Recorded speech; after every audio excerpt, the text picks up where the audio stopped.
All right, welcome in. It's $5 Tuesday at WagerTalk. It cost me more than $5, but I replaced some of my cables, so I won't be crashing out during the show today, at least hopefully. Although we are about 4 inches into, I think, like another 8 inches of snow. I got 22 over the weekend, Brian.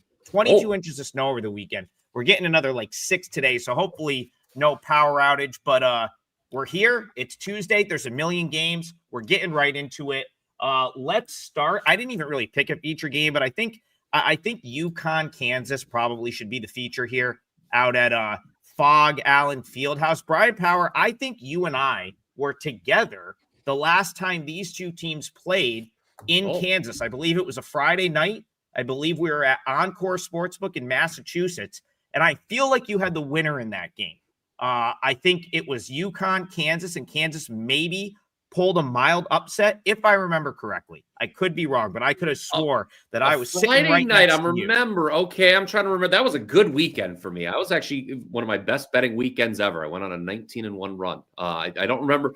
I'm trying hard to remember that one, but look, let's talk. Hey, who cares about when I was sitting probably drinking heavily at the Encore a couple of years ago? Let's talk about tonight, I guess. Look, UConn, I don't know if Joey Cheese has blessed us with his presence in the chat yet. I know that if he was right over the weekend. He was right over the weekend that the money that UConn was taking against Illinois, they were the right side. And I have this as a pick 'em. I'm just going to come out and say it, Trigg. I'm not betting this game. I don't know if I'll actually let Rob take it first, because I don't want to waste people's time just babbling about stuff they probably know about these two teams for a game I'm not going to bet. Do I think UConn's the 5th best team in the country? No, I'm actually still a little bit lower on them. So Cheese can yell at me if he's in the chat on that or not. But I'm not showing a ton of value here. It's a true pick 'em contest for me. Yeah, I'll say this, guys. I think UConn is the better team. Whether or not they're the better team in Fog Allen is a different story. I think the return of Terrace Reed was a huge deal the other day. It doesn't show up in points in the box score, but it does show up in defense at the rim. And in watching the KU Tennessee game in that second half comeback by KU, in whichever tournament that was, Melvin Council kind of took over in the second half. So I think when push came to shove, Kansas had their guy that they were going to go to. I think UConn needs to be aware of that. They're a pretty good defensive team, perimeter-wise, at the rim-wise. So there's a lot for Kansas with, I don't know, I don't want to call them a 2-man team at this point, maybe 3, but it's a lot for them to overcome. I think if UConn is on top of their game, 2 really good defenses. I might look, toward under in this game, guys. There's been a little bit of a push toward the over. It's not high enough, though, that total for me to get to under. I would like it to be a little bit higher, have a little bit of wiggle room. I don't know that there's a lot there right now. But as you said, Brian, there's not a lot to say about 2 top-tier teams that most everybody knows about. There's going to be advantages and disadvantages. For UConn, I do think, I'll just say where I think the advantages lie for them. I think the advantage lies in the depth across the backcourt. Malachi Smith at point has been tremendous coming over from Dayton. I think he had 9-1 assist to turnover numbers the other day, giving UConn a really good passing threat for all of their shooters, Ball, Demery, et cetera, Alex Caravan, of course. So I think depth-wise, they're the better team. Again, it's a tough crowd. And UConn, at this point in time, guys, they should be venue-proof, right? There's no venue that UConn should walk into that they should be in awe of, including this one. However, big game, it's tough to tell. But I do think UConn's the better team due to depth, and we'll see how that works out. Real quick, Trigg, and then I'll just throw it to you. Because something that I did want to throw in that Rob was just kind of alluding to. I saw in the chat, you mentioned Kansas 63-6 at home since 2021. This is not technically, it is UConn's first true road game. They've played in Boston, they've played in Madison Square Garden, but this is the first time leaving the Eastern time zone. for the Huskies. Now, I do think UConn is, again, if cheese is lurking, I do want to say, yes, UConn's the better team. They're especially healthy. Now that they're healthier too, that's worth mentioning as well. I thought that was clearly the key, health in that Illinois game. But just wanted to mention this is UConn's first true road game, and Kansas historically has been great in Lawrence. Yeah, the reason I brought up, it was December 1st, 2023. I remember I joined you guys. It was a 9 p.m. tip. I joined you guys late because I went and saw Brown play Bryant in Rhode Island, and I pulled up late, and the game was on. And the reason I want to go back to that game is it was such a similar setup to this year, where it's like, actually, UConn came into that game, I think, even a little bit more highly touted because that was, of course, UConn coming off of their national title win, going into year number 2, where they ended up winning another national title. And it was like, I don't remember the exact spread, but I want to say it was very close to this. It was almost probably considered a very slight upset that Kansas won that game, even though it's kind of crazy to say that there would ever be such a they were actually slight favorites, if this Kansas is true. was. Yeah, Kansas was a 3.5 point favorite. I'm showing, according to and the database I use. And they covered because they won by 4. I actually remember that now. The reason I had brought up the favorite underdog thing is I think Kansas has only been a dog at home like 2 or 3 times in like the last couple of years. They've won every single time. So every time in like the last 3 or 4 seasons that they've been a home underdog, they've won.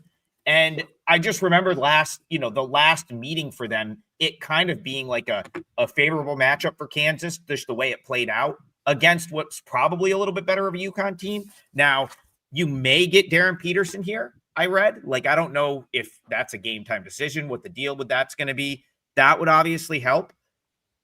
My number comes out right on 2, like right kind of where it is, so I won't waste any more time on it. But I'll leave it with this. I think that wasn't a horrible matchup for Kansas. And this UConn team, with Reed a little bit banged up and some other guys banged up, it is probably not as good as the UConn team that Bill Self had a game plan for that he beat 2 years ago. Yeah. What you do with that, I don't know. But it profiles to be a pretty good game, I think. Yeah, I think your point's well taken, Trigg, about, hey, laying points against a team, that doesn't lose at home. I mean, Kansas, you're right. You can count on one hand the number of times Kansas has been a home dog over probably the last 10 years.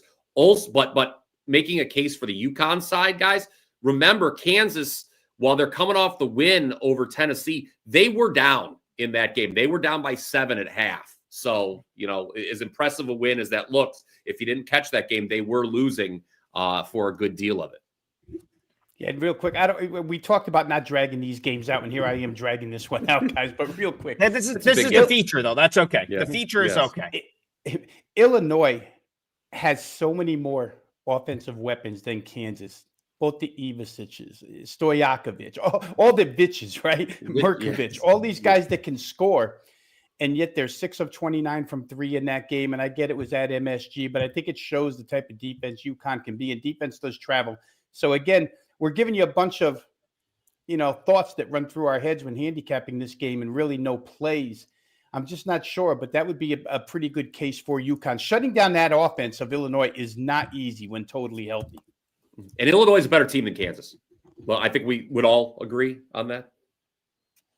You're wearing orange, Greg. I know it's Syracuse. I agree. Yes, I do have the orange on today. We'll get to that game. BA Betts, thank you for the donation. He says, thank you for all the hard work, boys.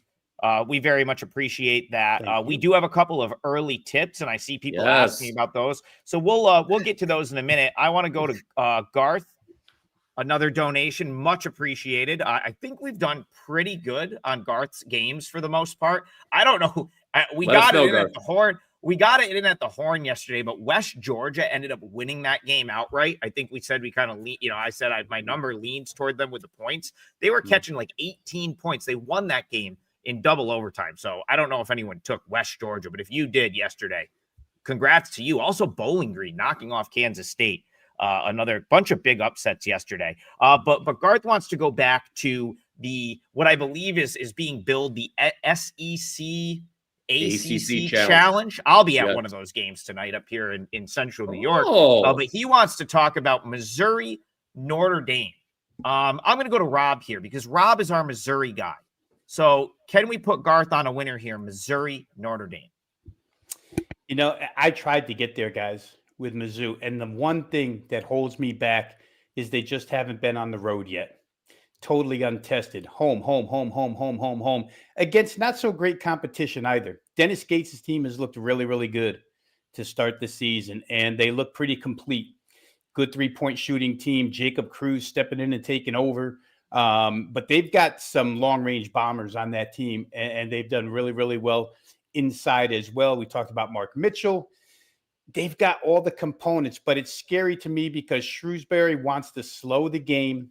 Gates wants to speed the game. You're on the other team's home floor. You know my feeling about that. The home team probably can dictate tempo for the majority of the game, better than 50% being the majority. And with Mizzou being untested against this team, Notre Dame's had a couple of games here already where they've been through some tough squads. So I think Mizzou is better, guys, but until I see a road effort out of them, I talked earlier about UConn probably being venue proof. I'm not sure Missouri at this point in time is venue proof. You know what I mean? It's yet to be determined. We'll see how it goes. I'd love to be on that side because I have a little bit of an allegiance to the Mizzou Tigers, but couldn't get there. Yeah, Missouri pointed out in the chat. Somebody pointed out in the chat there that Missouri's got Kansas on deck too. If this ACC SEC challenge, it's important to these teams. I think So I don't think you could call this as a. I don't think Missouri's just looking past Notre Dame. Rob mentioned it being the first true road game. Missouri, look, the offensive numbers are really impressive, but you have to understand that the average KenPom ranking of their opponents so far is 281. That is very, very low. They just beat Dennis Gates' old team, Trigg, Cleveland State. And this Cleveland State team, just as an aside, is just shambolic. Missouri started that game with a 23-0 run. It was over before it started. The Cleveland State is absolutely in the pits. I know. Imagine being up 23-0, turning the game off, and then saying, and then checking the score at the end. I didn't cover. Notre Dame, on the other hand, guys, their game against Houston was the complete opposite. They were down in a 26-4 hole and fought their way back. Notre Dame has not lost at home. Rob mentioned it's Missouri's first road game. I think that's notable. I think that is the key to the capper. How is Missouri going to handle a hostile road environment? I've got an angle there. I would look at the under. Very interesting that the under's taken money here on a game involving Missouri, considering those offensive numbers. That's not public money, guys. And, it's been bet down about 3 points actually so far, which I think is really, really eye-opening for me. So I would take a look maybe here at the under. I think Missouri, they're better than Notre Dame, as Rob pointed out. But, can the offense be as efficient on the road as what we've seen so far? My answer is probably not. Guys, I'll spend 40 seconds real quick here, just being a Mizzou parent. Brian mentioned the Kansas game. For those who look to bet that game upcoming, sitting in my first freshman orientation meeting with the dean as the speaker in Missouri Auditorium, not coming from that area, right? Lived in Connecticut 30 years, Las Vegas 12 years. We're coming from Pennsylvania. My kids going to school. He opens up the speech with, they want to talk about the border war all the time. And he says, yeah, those people from Kansas, they used to walk right up to the borderline and throw sticks of dynamite across into Missouri at us. He said, and then we would light the fuse and throw them back. And the whole place is laughing like crazy. And I'm looking at my wife. I'm like, wow, this border war is something. And my son, 4 years in that place, comes home with a hatred of KU. So just to point out, that game upcoming is a severe rivalry. So we'll see if Mizzou doesn't have a little look ahead to that. That's a good point. I'm bringing up the KU game next. All right, let's. Andrew was in here early, and he wants to talk about a game that starts in 45 minutes in West Point. We've got some early afternoon basketball, George Washington and Army. I'll start this one off. Army Manhattan was probably the most frustrating basketball game I've ever watched. I was on maybe ever. I was on Manhattan in the game. Army is one of the worst three-point shooting teams in the country. I think they made 14 threes. They banged a step back three to tie the game at the buzzer. Why they were even allowed to shoot it when they were in the 1-1 is also beyond me. And then they won the game in overtime. It was just, it was as frustrated as I think I've ever been watching a basketball game. And the reason I bring that up is because I've kind of talked about Army. Like, listen, Army is a bad basketball team from a talent standpoint. That team has no talent. The reason I came on here and said Army's going to be a bottom 10 team in the country this year is because they just don't have any talent on the roster. They weren't good last year. They lose Josh Scovins to Davidson, and Jalen Rucker, I believe, graduated finally. So, like, you take those two guys off a team that was already not great and don't really replace them with anyone. Not a great team from a talent perspective. Where I will give Army credit, and I can confidently say this the past couple games and basically anytime they've been a big underdog, is they, like, I always think the term, oh, they wanted it more is a little bit overrated. It's something that, like, broadcasters love to throw out there. Without a doubt, they wanted it more against both Manhattan and Farleigh Dickinson. I watched every minute of those two games. Like, they hustled to every loose ball. Like, they beat Farleigh Dickinson to every loose ball. They did not shoot a free throw against Manhattan in regulation. They did not shoot a free throw in regulation against Manhattan, yet found a way to be in position to tie that game and take it into overtime. Now, do I recommend betting on Army in a scenario where they have to win a game? No, I still think they're a bad basketball team with no talent. Do I mind them catching 20-plus points, knowing that they're probably going to scratch and claw all 40 minutes of the game? They covered against St. Thomas. They covered against Marist. They covered against Cornell. Like, so they're the type of team where it's like, my number kind of came out right on this, 20, 21, 21 and a half. I'm not going to lay 21 and a half with George Washington here, even though if George Washington wanted to, they probably, like, could win by 30. But in that final 5 to 10 minutes, when, like, GW's just like, all right, we've got this win, and Army's out there still just battling, for no pun intended, but, like, they're just out there battling, right? Like, I don't know. I have to lean toward the dog. I want no part of an Army bet, but Jesus, they're relentless when the game is, like, over a lot of times. So lean Army. Yeah, who wants to lay this number with GW in the morning too? A noon tip on a Tuesday. You mentioned Army, their resume a little bit. You went through it, Trigg. The only two times they've lost by a margin greater than this was against Duke and Harvard. So obviously, GW not in that class. I'm gonna maybe GW. I kind of was thinking under because you talked about Army and how just you were pulling your hair out watching the threes. They take a lot of threes, but this is not an efficient offense. And you see them come back down to earth after the performance against Manhattan you spoke of. I wouldn't be surprised if GW scored some points. Like, that wouldn't surprise me. But yeah, I could see Army not scoring much, which ultimately puts me off of this game. Brian Power, I'm gonna throw this to you, and maybe we can loop Rob in. Just I know you wanted to make a couple general points, and I feel like these were teams that were, like, on your list. And Jacob asked an interesting question. He said, buy low spots on Loyola Chicago and Oregon. I'm going to let you take it away, and then maybe we can talk about either one or both of those games. Yeah, you guys want to we can have a discussion here on buy low or sell high, because I had written down days ago that today was a very interesting day on the docket because you have a number of teams playing today, guys, that are either perfect against the spread or winless against the spread. Jacob Hefner right there, you see the comment on your screen, buy low spots on Loyola Chicago and Oregon tonight. What he's referring to is these two teams are combined 0-15 against the spread to start the year.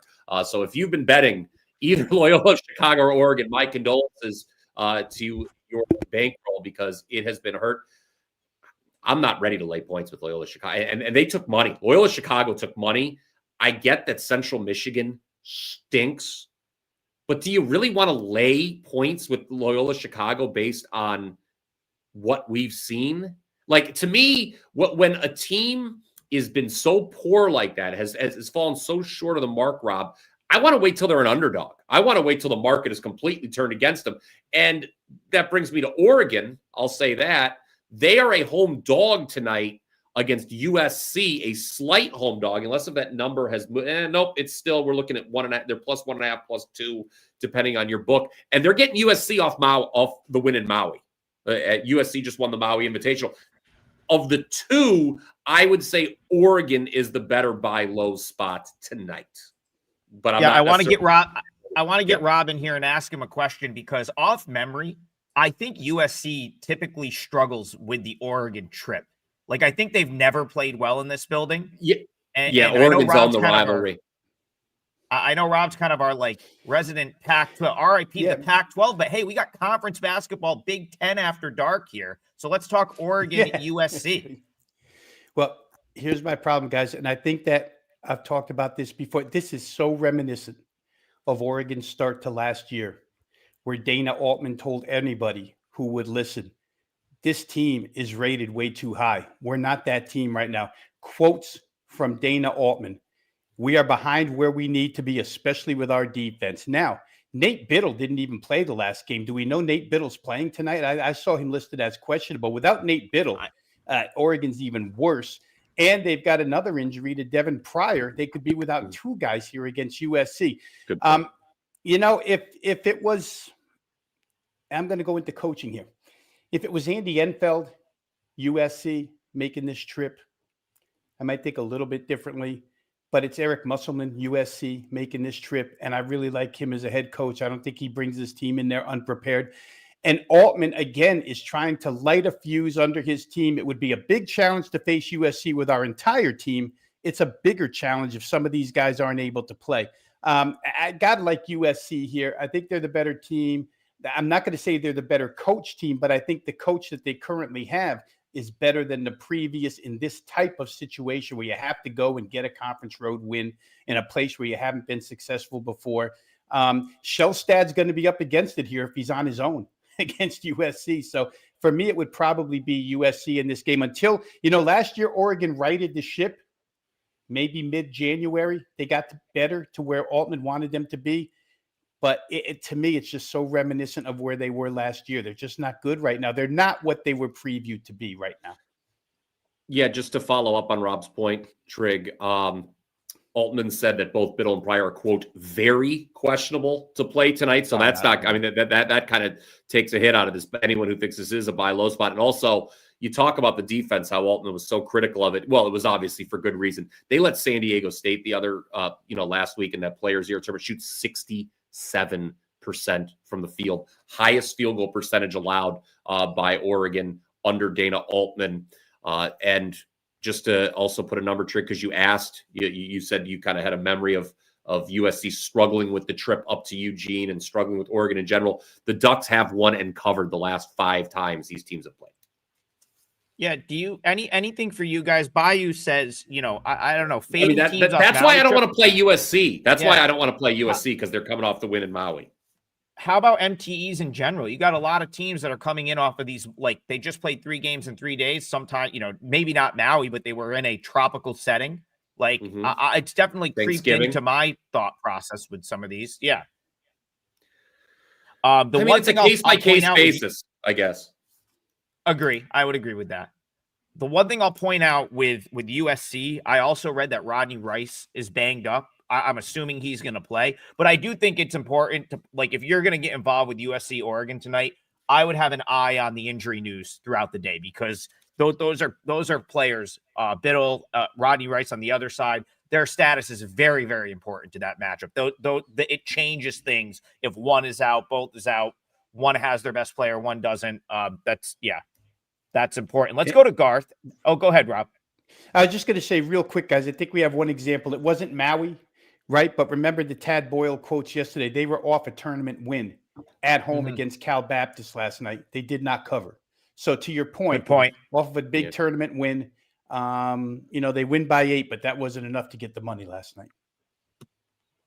I have an opinion on this one, but I'll let Brian go first, just sort of the other side of the coin here. Brian, Garth says, do we back the 6-0 against the spread University of San Diego Tritons tonight, who could not miss a shot at their MTE? So you got a 6-0 team against the spread that also just was throwing flames at just could not miss a shot at their MTE. Now they have to play tonight, I believe, on the road in Reno. So talk to me a little bit about that setup right there. The littlest big town. Yeah, I'll tell you what, they're making you pay a tax here if you want to fade this UCSD team. Easy for me to say UC San Diego. Let's go with that. It's less of a tongue twister.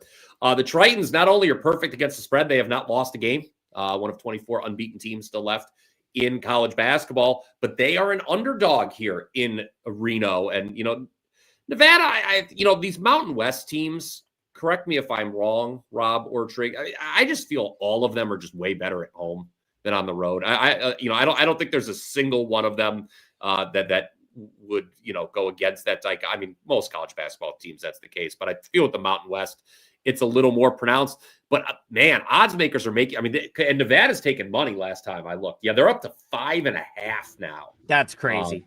I don't think. And what did I say about Loyola Chicago a few moments ago? I get that we're thinking buy low. When's the buy low spot on this team? A buy low spot with an 0-8 against the spread team isn't when they're favored, laying multiple possessions. Conversely, a sell high spot on a team that's perfect against the number like UC San Diego isn't when they're a dog. So I don't know. I'm probably going to refrain from betting this game because I do want to find a spot to fade the Tritons, Trigg. But laying points, especially a number that's already taken money, probably ain't it. Yeah, other than venue, guys, what's the difference between going to Fresno State and beating Fresno straight up and now going to Nevada? I mean, to me, Fresno and Nevada are comparable, but the altitude at Reno, the different venue. I mean, I know Northern California as opposed to upstate Nevada is a little bit different. I don't understand the reason for taking money here. It's interesting that for Nevada, and not that they're going to the NCAA tournament, but anybody who plays them, beating UC San Diego could be considered a resume builder at this point in time. Yeah. They're that good. I don't know that they're as recognized by the betting public. However, as you say often, Brian, we do this show 10 a.m. Eastern time, 7 a.m. Pacific time.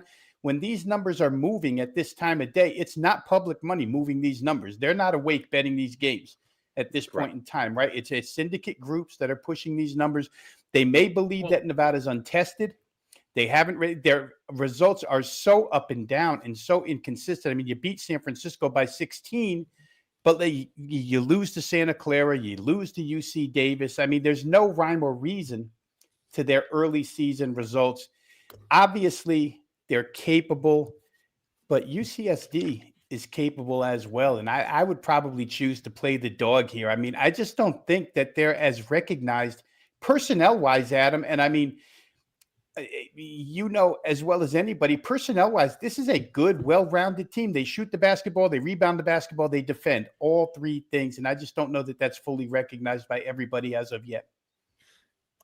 Trigg, do you have UCSD as the better team on a neutral floor here? I'm guessing you do. Okay. Yeah, because I do too. That's the thing. I would like, so I'll say this about the market and the numbers moving. I would take any move early in the day with a grain of salt, because what bettors have realized. So here's the problem with like trying to like evaluate a market move early in the day. The books have made it almost impossible to bet games overnight at this point. So like what you'll see now is like a lot of times like there's just the line move there. You have like, I think some groups are trying to fake. I think there's a lot of fakes in the market. And just because a game was bet up does not mean that was necessarily the sharp money that you want to follow, because I'm seeing a lot of these games get hit late. I think it's because it's you can actually get down the size of a bet that like professional groups need to get down. So if you're going to bet $50, $100 a game, go bet your overnights. That's fine. Or you want to bet super early in the game. But like a lot of these groups are trying to get down bigger than that. And they're getting so limited trying to bet, or they're getting accounts clipped trying to bet at 10, 11 in the morning, that they're just trying to like, they're almost like, so I talked about this yesterday with McNeese State and Incarnate Word. I said, I think they're just trying to push that number up, and they know that the betting public will do it for them, because McNeese is going to be the popular favorite, that the betting public will just steam that up, and then they can go take Incarnate Word later in the day. Now, I don't know that actually like totally happened. It did stop at 11 and then kind of went back down to 10.5 and 10. But like you could see something similar with Nevada here. Why? Because people love betting these Mountain West teams at home. So it's like you can fake it, let the everyone jump on and take Nevada at a worse number, get it up to 5.5, you might see the UC San Diego money come back and take the good number there. So I wouldn't really read too much into the line move in this one. What I will say for me personally, I wish it was a better spot for UC San Diego. I wish they weren't. They played so good that it's like almost it's almost impossible for them to play as good as they played the last 3 days. And then, of course, you go and do that on the road.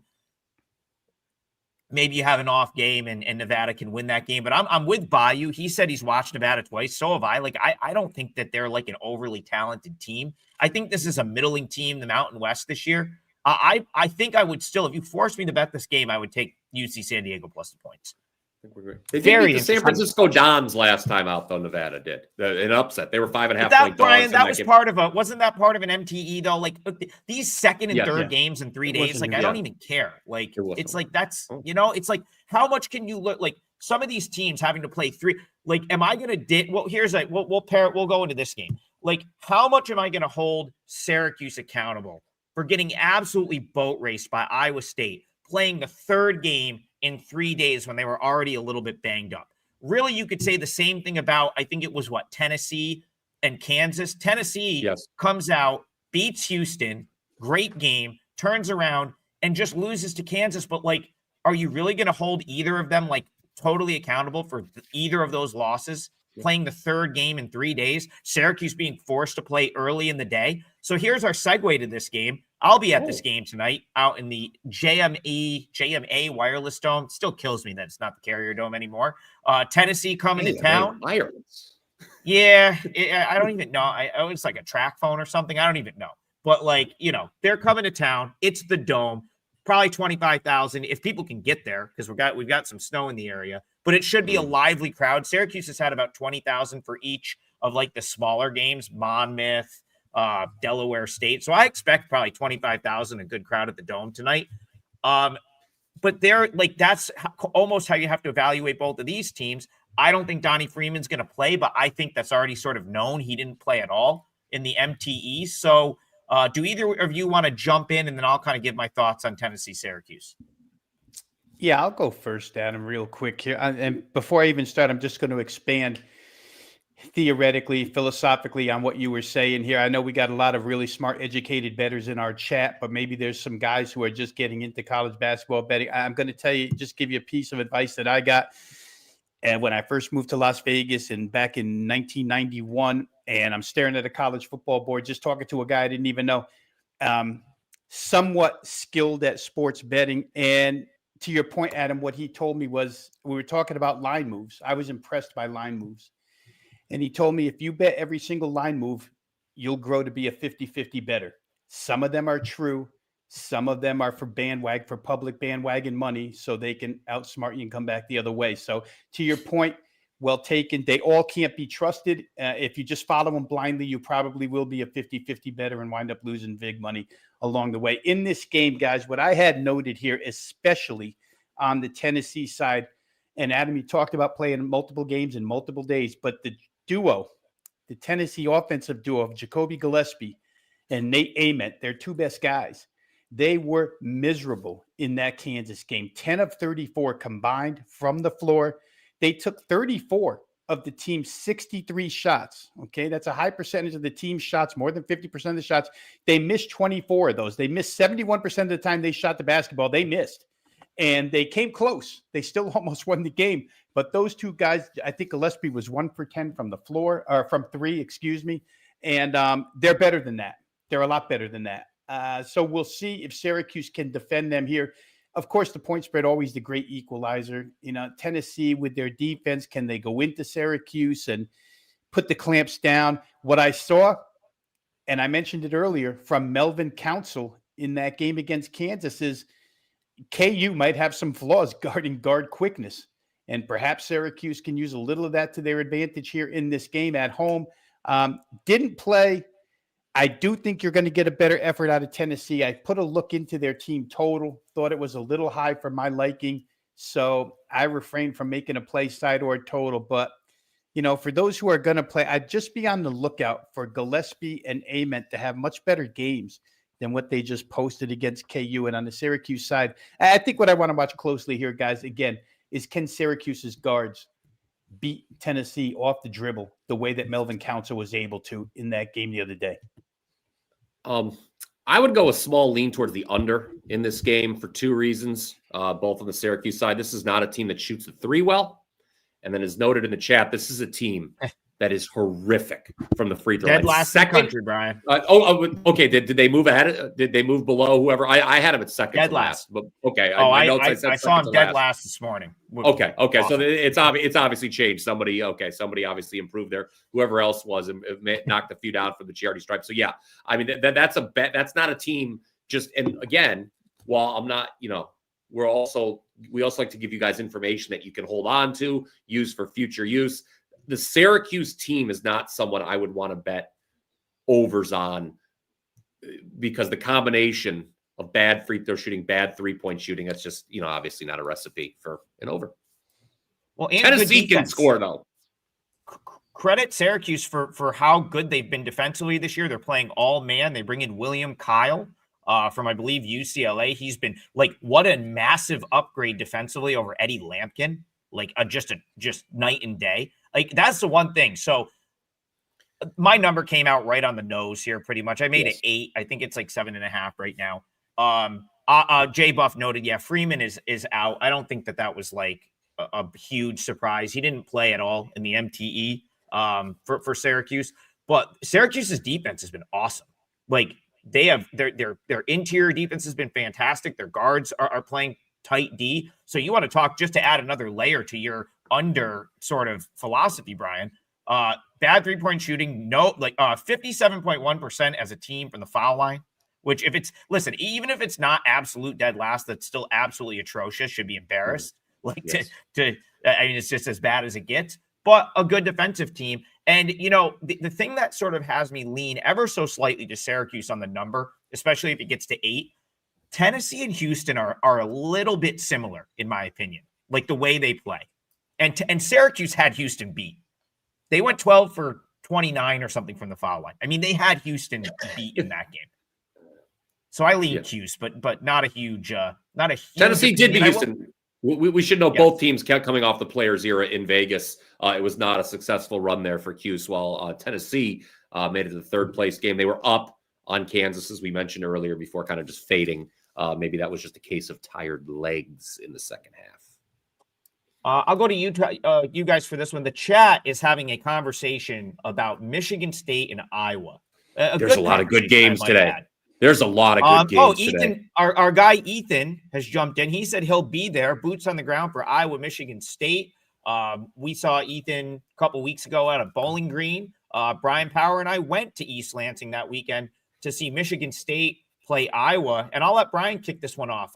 Since we've left there, I continue to be more and more impressed with Sparty. What about you?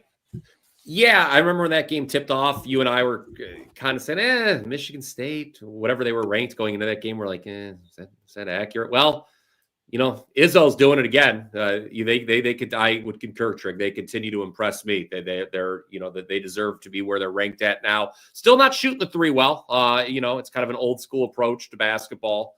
Maybe Rob can hit on that as well. They just don't take a high volume from behind the arc, Sparty. And then Iowa, this is something we mentioned on one of our very first shows of the year, the massive change we were going to see in pace, going from one of the fastest tempos in the country to one of the slowest under McCollum. And I kind of lean under here based on, first conference game, Iowa, their new style, Michigan State, not a 3-heavy team. I think it's going to be a close game. Michigan State obviously deserved favorite in East Lansing, no doubt about it. But I have a slight lean towards the under in this one. Second straight game, I would lean that way. Yeah, I think for me, there's not enough wiggle room in that under. You're asking for 66 aside. Yeah. 67, 66, you end up losing. I would be on the under if it was maybe mid to higher 30s. It's not. Iowa does have one example against a very slow-paced team in Ole Miss. That game hit 143. Michigan State probably is a little more rugged defensively than Ole Miss. But again, Ole Miss is a Chris Beard team, so they're going to have a pretty good defensive ability as well. So it scares me off, right? It doesn't put me on over, keeps me away from under. I think the side price, as impressed as I have been with Michigan State, I don't know how you lay it here with the guesswork that they're going to have to make some threes against Ben. Can I say this right? Ben McCollum's team. Yeah. Ben McCollum's team is going to defend the three, and they've been just as impressive. And they've actually, as slow as they're going, their efficiency has been good enough to push their point totals beyond 70 in most instances. Now, they haven't played a great slate of teams. I get it. But I think that their games are showing that he's a little bit adaptable with better athletes than what he had at Drake to be able to put more points on the scoreboard. I think I would be on the dog here. I just don't believe that Iowa will go in there. You know, if it was a Fran McCaffrey team, again, nothing against Fran, but we know what he would do here. He'd try and run, and MSU would stop that running game and probably blow him out. Yeah. And I don't know that happens here. I think I would lean underdog in this game. Iowa also undefeated, just like Michigan State. For obviously, that's something I think a lot of people in the chat know. And they've covered 5 straight, the Hawkeyes as well. So they've been a good bet on team so far. I'll just quickly say that I agree with you on the under. I rarely have totals opinions, but I think if Michigan State, like, I trust Izzo to game plan well for Sturts, and if you can like disrupt him and take him out of sort of the game for Iowa, I think it's really going to mess with their offense, and I trust Izzo to do that defensively. Game plan for Bennett Sturts and sort of disrupt the Iowa offense that way. And I'm with you, Brian. I still think that, like, Michigan State has a little bit of trouble shooting the ball. That can always be an issue. So, yeah, like that 133, 132.5, that makes a lot of sense. I'm with you on that under. I think that makes a lot of sense. Yeah, it's getting low. That understate, it's taking money. Yeah, well, there's so if you want that under, go find a book that still has 132.5, because FanDuel just went to like 131, but it looks like there's still a bunch of 132.5s out there. It looks like. I don't know if my screen sort of flashing on that game, but I believe. Go ahead. Bayou, who apparently has his schedule open on every single team, all 365 teams in the country here this morning while watching the program, is noting Sparty. Look, they're not looking past Iowa. Okay, this is a conference game, a conference opener, top 25 matchup, national television. Michigan State does have Duke on deck, though. Let's point that out. And real quick, according to our odds logic screen, guys, 33s, depending upon where you have accounts, 33s. And there's even, I see a trio of 133.5s out there. So if you like the under, you can get a better price and go ahead and play under 133.5. So we should probably hit Duke, Florida. So speaking of Duke, Florida, all I'll say about this one, and I'll kind of let you guys have at it. Like, if I saw this number 3 or 4 weeks ago, I'd probably be all over Florida. Now, not so sure. I feel like something we brought up early in the season, maybe the first show of the year, was like Boogie Flan and Xavier Lee are not Walter Clayton and the guards that Florida had last year. It is becoming very apparent. Can they hang around with Duke? Yeah, they probably can. They have the bigs to do it, and I wouldn't be surprised if it was a respectable game. I wouldn't even be surprised if they found a way to win, but I just don't have much confidence in this Florida team right now. And I know you really haven't either, Brian. No, I'm going to throw it to Rob real quick because, guys, if you want a very extended breakdown from me on this game, guess what? You can tune into Wager Talk today in the noon Eastern time. There you go. I will be talking about this game with Andy Lang. My view is this. I'm interested to see if Rob agrees. I think that some sharper, quote unquote, sharper people are going to wait and see how high this number goes and try to buy back on Florida. I am probably just going to sit on the sidelines. I actually think the number should be higher than where it's at currently. Even if it goes up a couple points, it's not going to be high enough for me because, as you mentioned, Trigg, I am a little bit lower on Florida than the market I've consistently been all season. Whereas, I think Duke, is as good as any team in the country. Yeah, and I think what it comes down to, guys, is it's going to, Adam, you kind of hit on it. The guard situation for Florida, you can grade it however you want. You can grade it as neutral or you can grade it towards Duke. I would probably grade advantage Duke. But you just, as good as Duke's bigs have been, it's very hard for me to play against that Florida front line. especially with this many points. Duke's been killing people on the boards. They've been very good on the boards, but they're not going to kill this team on the boards. And again, we're talking about another team marched in by Todd Golden that won a national championship that will be venue proof. Cameron Indoor is as difficult as it gets. The fans are like 8 feet away from you. And it's a difficult crowd to play in front of. But Hawk and company across that front line, I just don't see Duke dominating that portion of the game. I think Florida can defend the rim pretty well here, or well enough to hang with an 8.5. It is going to come down to that guard play. And again, it was something we mentioned. You don't have Walter Clayton to lean on for buckets when you need buckets. I don't know, where they go nowadays. It's not the backcourt that they're going to until Boogie Fland becomes, in this particular offense, what Walter Clayton was. It's going to be that way. You're going to be dependent totally on your front line. However, I'll say this, guys. I don't think Duke is going to pressure Florida into a lot of turnovers and get easy buckets in this game, which I think is what it would require to win by more than, you're asking them to win by 9. Florida's down, 10 late. They get a meaningless 3. They lose 7. It's a hard bet to make from a Duke perspective, at least in my eyes. It would be Florida or nothing. Right now, it's nothing. Total wise, it's interesting because I could make a case for both sides. I could make a case to play it over. I could make a case to play it under. When it comes to that point, I just don't play at all. So I think the best thing I can say is I would lean Florida plus the 8.5. All right, let's go to Garth. Another big game, trying to get to as many as possible. He says UNC Kentucky. He leans with the heels. I'm going to give my parlay leg out after this, so I'll let you two kind of have at this one. All I'll say is I believe first true road game for the Tar Heels. Mm-hmm. Brian Power, my number leaned Kentucky a little bit, but I don't know if I want to lay the points. What are you thinking? Yeah, I mean, again, injuries are something worth monitoring here. I agree. I think Kentucky's the better team here, for sure. North Carolina, it seems like a spot, the first true road game, where you would want to fade North Carolina. North Carolina being the higher ranked team in this situation, I don't think is an accurate depiction of. It's not an accurate depiction of where I had them in the power rating. So, I don't know. I would want to play Kentucky here, but I don't know. The spread is a touch high.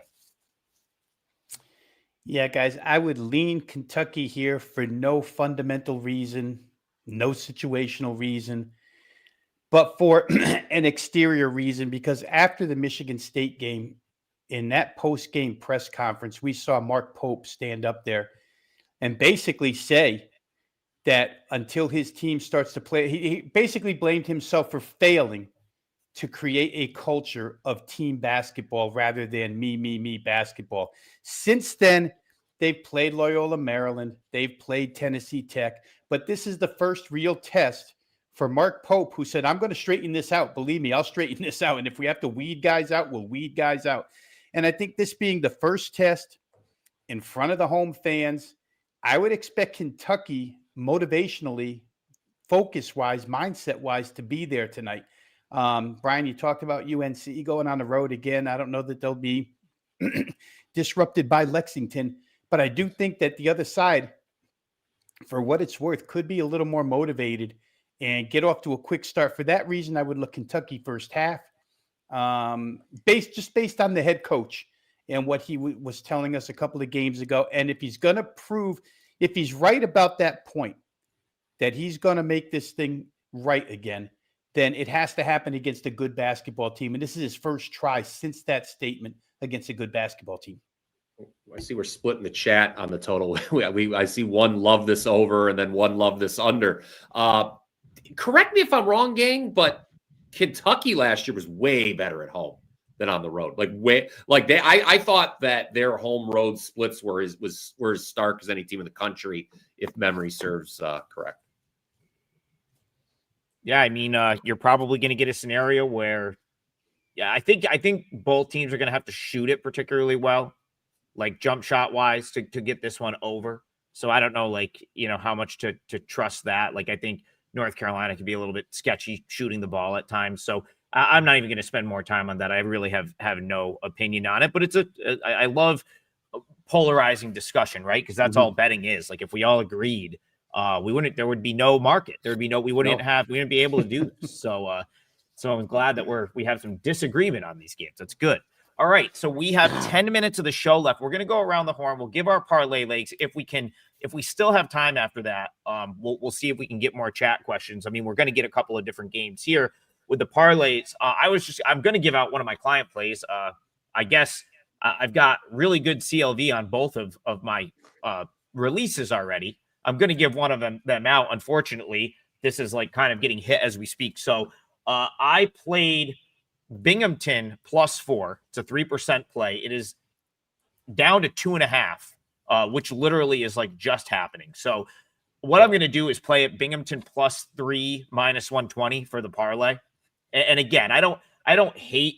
I think Binghamton's going to win this game. So like, you can take the money line if you want and just go, give yourself some odds. But I did play Binghamton +4 for clients, and that is a 3% play for me. So for the parlay, we're going to go 3 -120 because I think it's relatively easy to get that to 3 -120. Looks like it's either 3 or 2.5 places right now. This game is in Binghamton, so this sort of fits the possibly having a little bit of a hangover after an MTE, sort of what we were talking about for Lehigh. And I actually think Lehigh could be affected by this. So Lehigh actually went out to Vegas last weekend, played 2 games, and they played as good as I think they could have ever expected to play. I believe they lost to UC Santa Barbara by 2 as a relatively big underdog, and then came out and upset Texas State. So by all accounts, Lehigh played great in their MTE. Big dog in both games, get an outright win, and the other one was like a 2-point loss to a very good Santa Barbara team. But sometimes these MTEs, especially like, I don't, you couldn't get people at the Players Era in Vegas. Who was at Lehigh Santa Barbara in Vegas last week? Probably no one. Like sometimes these MTEs produce like very wacky results. And so I'm willing to trust my rating on a Lehigh team that I don't see how it's possible that they can be like better than what the market says they're going to be this year. They lose Tyler Whitney-Sidney, Keith Higgins. Like they lost good players from a team last year that was underachieved anyway. So like this is a team that I think is probably near the bottom of the Patriot League again this year, maybe middle of the pack in that league. And now they need to turn around and go play a true road game at Binghamton. And yet they were a 4-point favorite at one point in time. So the market, I think, is moving in the correct direction. I actually make Binghamton a slight favorite in this game. And like you talk about Binghamton, they're not anything special this year either. They'll probably be middle of the pack in the America East at best, but they bring in, I think it's Lilly he came in from LaSalle, kind of a 6'9", he kind of plays like a true center and at this level, at LaSalle, he was okay. At this level, playing like, when you're talking about Patriot League, NEC, America East, these like low major Northeast conferences, he's a pretty like solid post presence. And I think he's really been Binghamton's best player to this point. So again, you got 2 teams that are pretty even. One just got from Vegas and then has to go and hit the road now to Binghamton, New York. Binghamton does get a few fans. I've been to some games there. They'll have some people there for that game. I just don't see how Binghamton was an underdog. And Binghamton played in their MTE in Buffalo against Canisius. No one was there. You look at those losses to Canisius and to like Maryland Eastern Shore. I watched like some of the Canisius game. I don't think anyone gave a shit about that MTE. I think I was looking around and I think they were like, why are we here? Like who even put this together? So I really do like the Binghamton Bearcats tonight. I think they bounce back from their horrendous performance in Buffalo that no one cared about. And I think they get a win here. And that is going to be my parlay leg. I'm going to pass it over to Brian Power, and then we'll go to Veno to get your guys' legs for the parlay. I'm going to make this short, sweet, guys. There's an old expression, if it ain't broke, don't fix it. Well, we're going to modify that expression and say it's been broke, but we're not going to bother to fix it. We're going to keep going with what we like to do here. We're going to take ugly underdogs. Every single one of you in the chat will probably hate this play, but I'm going to give it out anyway because I like it. It's the kind of style of handicapping I believe in. We're going to take the 4 touchdowns, Trigg, with Farleigh Dickinson at Providence. Farleigh Dickinson has not covered a spread this year. That's obviously very bad. They are a very bad basketball team. I'm not going to sell you that they're even a mediocre basketball team. Okay, they're one of the worst 15 teams in the country, but 28 is a lot of points, especially when Providence, you talk about the empties. What has Providence done the last 3 games? They played Penn State, they played Wisconsin, they played Florida. Now they're back home after the holiday weekend. I think this is, I couldn't get higher than 25 on this spread. So, Providence also has the big in-state game against Rhode Island on deck. So look, I realize, I know what's been happening, and let me address this because this is going to be a follow-up in the chat. Should I bet this first half? Because what we had last night with Temple was yet another instance of I'm betting a double-digit dog. They were winning outright at the half, and then they just fall apart in the second half. This has happened, I believe, my last 2 parlays. It happened with Wright State against Butler on Friday as well. If you want to split the wager, put half of it on the first half, half of it on the full game. By all means, if that's what makes you feel comfortable, do it. But my official leg of our 3-team parlay will be Farleigh Dickinson, a team that was very kind to Trigg and I once upon a time at Turning Stone when they pulled the shocker of all shockers against Purdue, and we danced around and were very loud and obnoxious in the in a nice restaurant. Yeah. Yes, that was very poor behavior, but that's okay. It was Farleigh Dickinson beating Purdue. So FDU plus 28. I don't disagree with that. I think Providence is garbage, if I'm being just frank about it. Like for a Big East team, I think they're going to be like a bottom 3 or 4 Big East team. So I concur with your Farleigh Dickinson call. Let's go to Rob Veno to close out the 3-teamer. We need to hit one of these. I think today's going to be the day. Rob, what are we looking at to close it out? So torn, guys. So torn. Already I played 2 games. By the way, that GW game that starts in a few minutes, I actually had a client play on, so you can beat the buzzer here. You're about 3 minutes from tip if you want to get in on that. Yeah, I was stuck between 2 guys, but I'm going to go with – except it's been broke, and I'm going to try and fix it because I'm going to go back to another team total. But I just can't see SIU Edwardsville not getting to the 81 mark against North Florida. North Florida, guys, for what it's worth, the worst defensive rebounding team in the nation, the worst team in points allowed, second chance points allowed. They allow like 24 points per game, second chance points. So they've given up over 80 in every single game they've played. That's 7 straight times over 80. SIU Edwardsville, not the fastest paced team in the country, but still the last couple of games, they've been up in over 80, have played Wisconsin, have played Drake, have played UTSA, some better teams than North Florida. Anybody's really better than North Florida defensively. So North Florida wants to play with pace as well, and they're on their home floor. And I always have the feeling that, if you're not a pace team, but you're going to play one that allows you to get buckets, then you tend to go with them. Guys love stats. You know what I mean? Offensive guys love to score. And if they see a team that wants to run that can't stop you, then they're going to go score. So for me, it's going to be SIU Edwardsville team total tonight over 80.5 against North Florida. I think they'll probably make it to the 83, 84 range here. And North Florida has allowed everybody they've played so far, including some real dregs, to get up and above this number. What's that number again, Rob, for the parlay? 80.5. So over 80.5 team total. All right. We've got like 2 minutes left. I'm going to recap the parlay in a minute. I do see some folks talking about Rhode Island and Brown. All I'll say about that game is Brown got a little bit healthier. So Brown was severely shorthanded for like the first 4 or 5 games of the season. I still think they're without Alex Lespert, but I think Landon Lewis, and then last name is Rochester on another one that were like, they basically were without 3 starters for like the first 4 games of the season. So I forget who said it in the chat, but someone was like, that number looks like a touch high. Like, I know Rhode Island's been good, but that number looks a touch high.